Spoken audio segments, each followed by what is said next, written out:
how do you hold the dogs accountable when you're training them and they don't achieve outcome, and how do you do it with the people? I mean, probably a pretty big difference, but what are you creating for the dog, and what do we have to create for people to like actually be able to effectively hold them accountable? To hold them accountable is for dogs and people both. Really, it's expectations.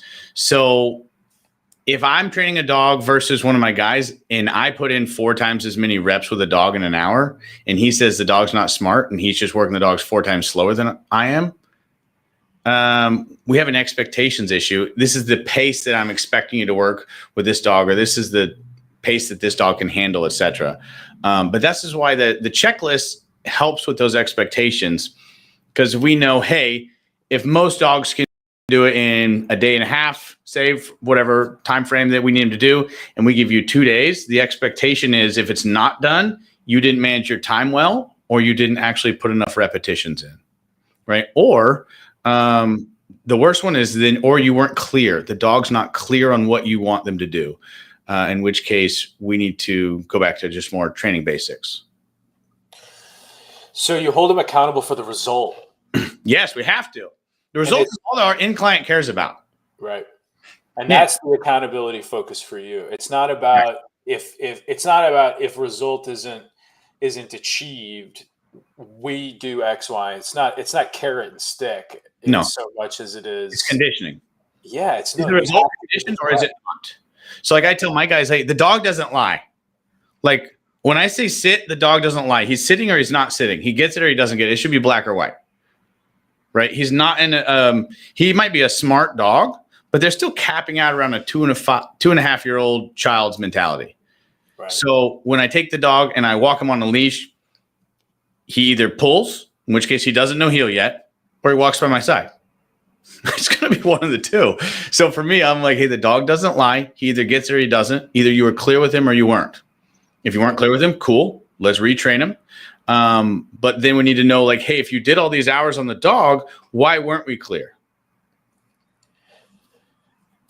So I adore that as effective accountability. And the reason that I do is because it hands the discomfort into the lap of the individual that owns it.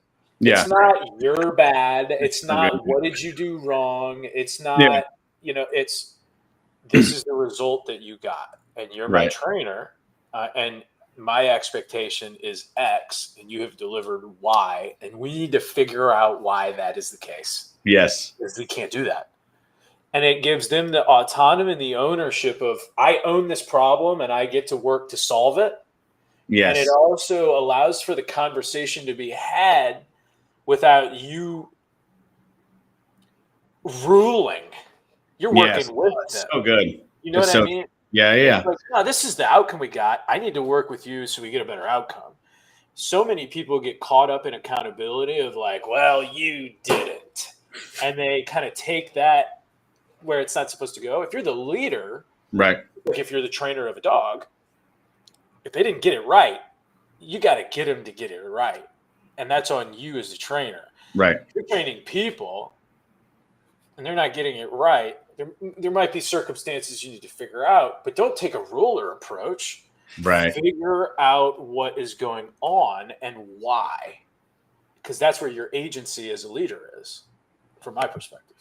Yeah. I think when you said like, hey, you're giving them the autonomy and ownership, I mean, earlier on, I did try a little more of the ruler thing, which only works when you're really small, or if you want to just be crazy and lose your mind. But the more we give them the autonomy and ownership, like you said, it creates them thinking. They are forced to think. They're not robots. I want people that think. Like I want people, like my people, I tell them like, hey, if you think I'm wrong, you challenge me. I want you to challenge me. I do not want my ideas to win. I want the best ideas to win. Right. But when they get that autonomy and ownership, like I said, I think those are key words because they become thinkers and as soon as they get that ownership, you're going to get better results. And some people are good at things that you're not good at. And I'm saying you as the general you, for sure. Like you, me, anybody.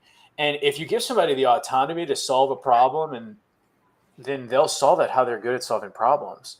And you maybe never seen them solve a problem in the way they solve problems. And you could have a result from a trainer or a franchisee or a pizza maker. You look over and you're like, oh my God, did he just stretch it with his elbow? I've never seen that shit before. Even have washed those elbows, but that was fast. You know what I mean? Like, whatever, right? It's a good example. But you might see something and be like, wow, okay, well, now that's innovation. That's where innovation comes from. Yeah. Is when people are given the space to problem solve with autonomy. Yeah. We've had a few of our techniques we've added into our system that were from other trainers, not me. And a few of our most profitable packages were not my idea. You've got to be able to take other ideas. I love that.